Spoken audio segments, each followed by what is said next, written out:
You said you were going to Lady Farina? Well, it seems Lady Farina has come to see you.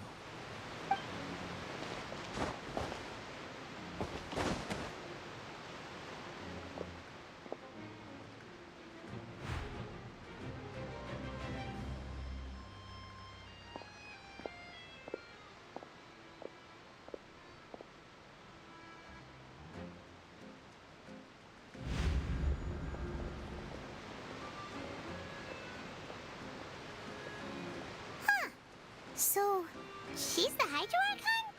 But how did she know we were looking for her? My dear people, rich and poor, those with cup in hand and those with nothing at all, raise your glasses in celebration. If you don't have one, then just raise your hand in lieu.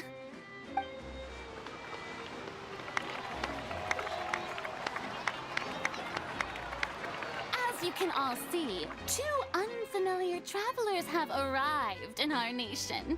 Come, let us make a toast in honor of this traveler and her companion who have journeyed here from distant lands.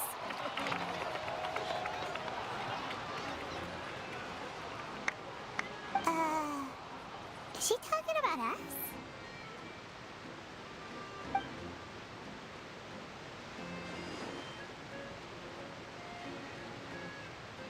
I've long heard of the turmoil and chaos you've left in your wake as you visited other nations. But I welcome you nevertheless. No, I have come to receive you personally. Fear is for insignificant cowards. I am a god, and I will never entertain the notion of such meaningless wariness. You can be rest assured, I see clearly your sincerity. Of course, seeking an audience with me is the most sensible thing to do. It will allow you to truly behold my power and witness my authority. Intelligent people always gather under the correct banner. I, Focalor, hereby welcome you to the nation of Hydro and acknowledge the value and significance of your trip. Now, you may rejoice in this.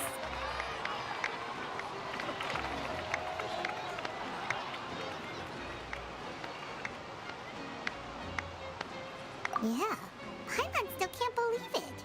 Feels like we've only been here for a few minutes. But the Hydro Archon's entrance was, how should Paimon describe it?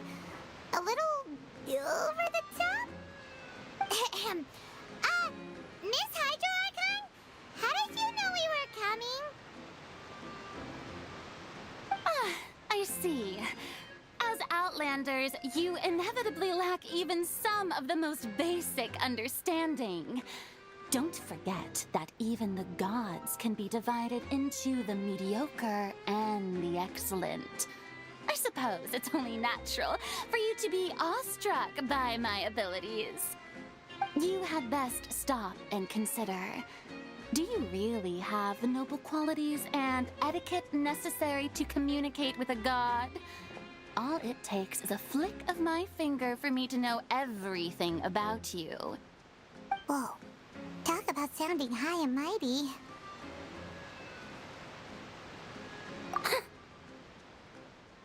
Oh? What's with these looks? Perhaps the welcoming ceremony still isn't enough? What else should I say then?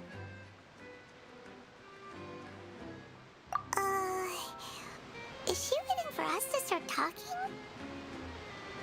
Wow, I didn't expect to see Lady Farina here. What a surprise! Wait, does this mean they're the legendary blonde traveler? How did I not notice before? Hey, what's all the commotion? Oh, is that Lady Farina? Is there some kind of drama going on? Of course. That's the blonde traveler. The one all those stories are about. Lady Farina came here to personally see her. Oh, I bet this is going to be the duel of the century. Ooh, I've got to see this. I knew Lady Farina would never disappoint.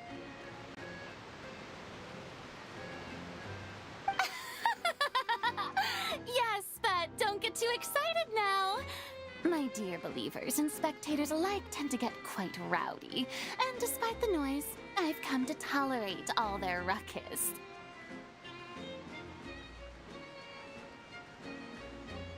You may consider this my reward to all of you. I have determined that there will be an epic duel between myself and this traveler from another land, just as you were hoping to see.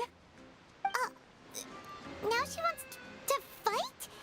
Aren't we getting a little ahead of ourselves?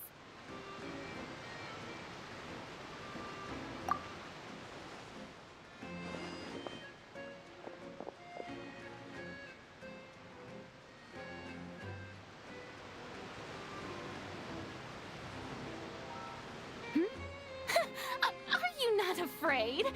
Might I remind you that this is a duel against the divine? What are you trying to do, traveler? Provoking a god in front of her people? Stand down, Clorend. I admire her bravery. Few have the courage to draw their sword against a god.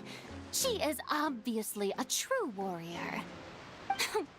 Unfortunately, people nowadays only crave to be thrilled, and a mere duel will not slake their thirst for excitement. Huh. Yeah, she's right. Just a duel wouldn't be all that interesting. On Araneus, criminals are always requesting duels to defend their honor. They're getting a bit old, to tell the truth. You see.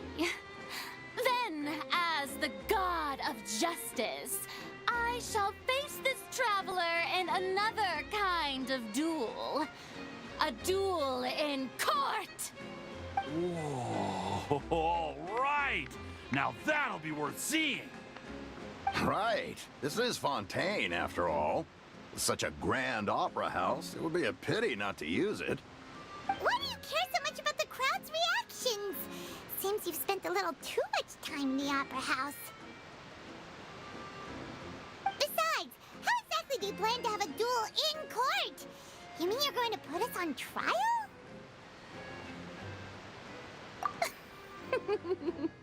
Oh, we have reason to put you on trial. It's obvious, isn't it? According to Fontaine law, no one is permitted to release any flying objects within Fontaine city limits during the first 3 days of each month. You are clearly guilty of violating this law, no? Oh, so that's what they've done wrong. That's our Lady Farina. No one knows the laws of Fontaine like she does. You call that obvious? What kind of law is that? Wait, flying object? You mean Paimon?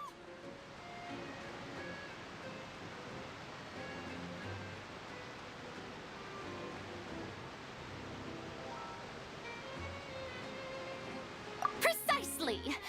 Now, if you two have no objections, then in the name of the Hydro Archon, I order your arrest. My apologies, Lady Farina. I don't mean to spoil the fun, but if you would allow me to interject, I don't think that Paimon here meets the definition of a flying object. You tell her, Linny! Finally someone who's not crazy. How could anyone call Paimon a flying object? Ah, great magician Linny, my beloved citizen. I'll permit you to object, but how exactly do you plan to prove your claim? As a magician who just rained on your parade, I naturally should shoulder the responsibility of saving the show. So, with such an audience gathered here, allow me to perform a trick for everyone.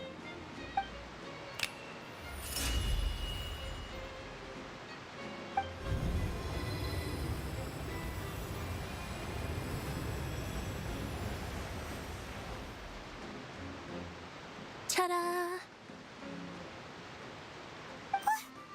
What's that on Paimon's back? Hey, when did you do that?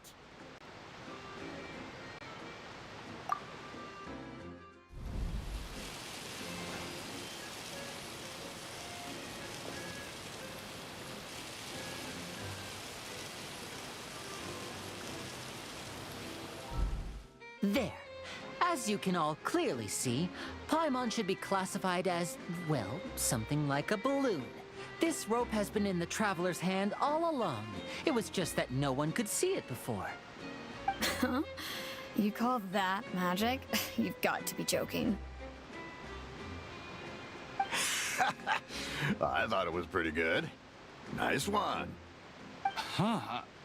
I'm not sure what to think. It seems Lady Farina's charges no longer hold water.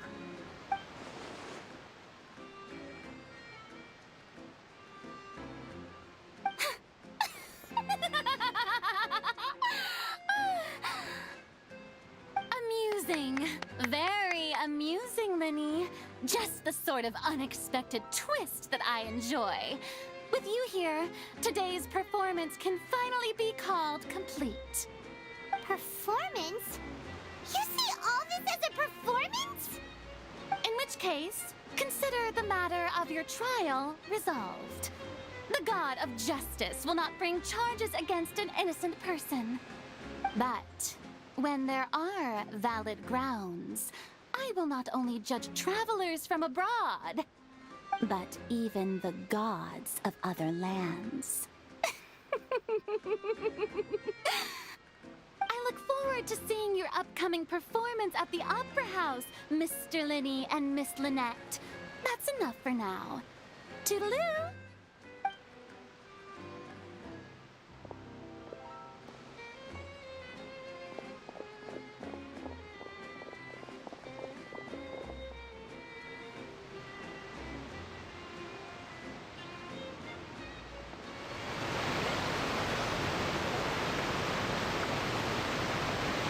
Just like that, she's gone.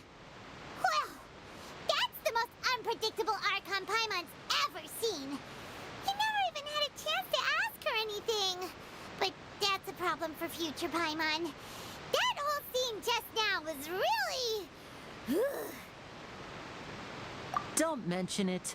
I just happened to remember that there was such a law, so I did a little preparation, just in case. I didn't think it would actually come in handy. So, now do you see what kind of god Lady Farina is? She can be a bit confusing at times, but she is still amenable to reason. Anyway, Paimon had no idea you were a magician, Linny. It sounded like you'll be performing at the Opera House, right? I just know a few simple tricks I use to make a living. Lynette is my assistant. It will actually be my first time performing on the most prestigious stage in Fontaine, the Opera House. But isn't the Opera House where criminal trials are held in Fontaine? When there are no public trials being held, the Opera House hosts a variety of other performances.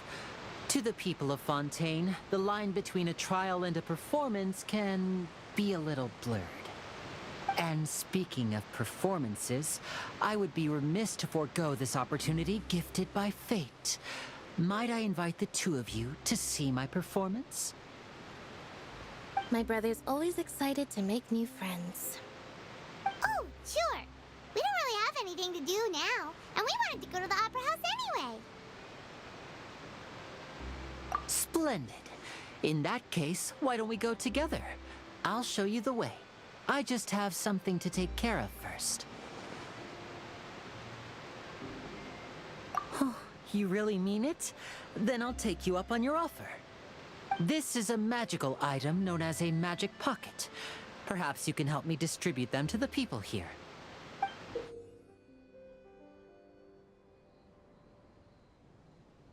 Huh? What are they going to use it for? About that... You asked me before about the prophecy, right? Let me start by telling you a little more about what it entails. I'm not sure exactly when it began, but a prophecy has been circulating around Fontaine. It says that every person in Fontaine is born with sin. No matter how the nation of justice holds trial after trial, this sin cannot be absolved. Until one day, the water levels in Fontaine will rise, and the sinful people will slowly be drowned. In the end, the people will all be dissolved into the waters, and only the Hydro Archon will remain, weeping on her throne. Only then will the sins of the people of Fontaine be washed away. That sounds pretty gloomy. Why are people in Fontaine born with sin? What is that supposed to mean? There are lots of guesses. Some say that the ancestors of Fontaine stole the power of the seas and stirred its wrath. Others say that the people of Fontaine never heeded the first Hydro Archon's warnings and offended Celestia. But here in Fontaine, evidence is what matters. There hasn't been concrete evidence for any of these claims, so they can only be regarded as conjecture. If even the people in Fontaine don't know what sin they committed, wouldn't it be better just to ignore the prophecy completely? Why bother feeling guilty all the time? That's exactly what the people did at first. But in the last few years, the water levels in Fontaine have actually started rising.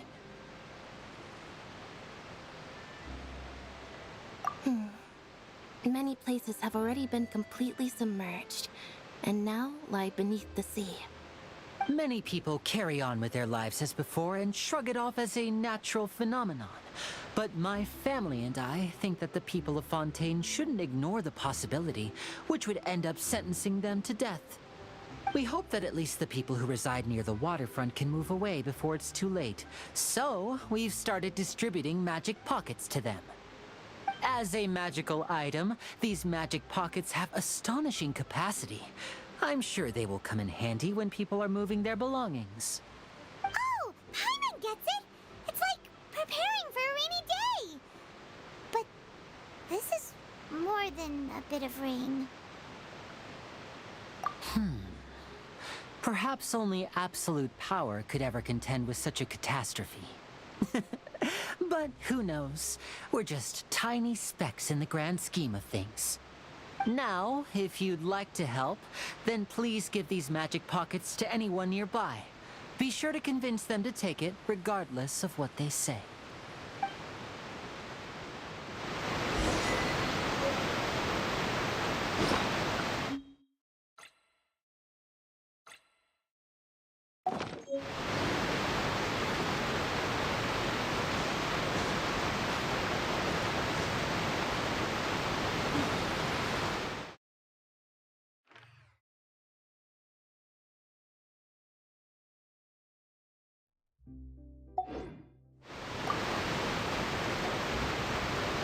What's this?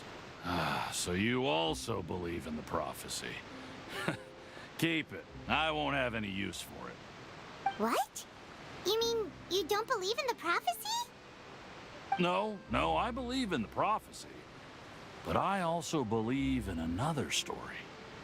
The story says that people once lived in the ocean. They were one with the ocean and couldn't live apart from it. But as time wore on, people desired to live on land and developed blood vessels, encapsulating the sea within their bodies. Thus could people set foot on land. So, if you ask me, when the water rises and takes us all, it'll be like we're going home.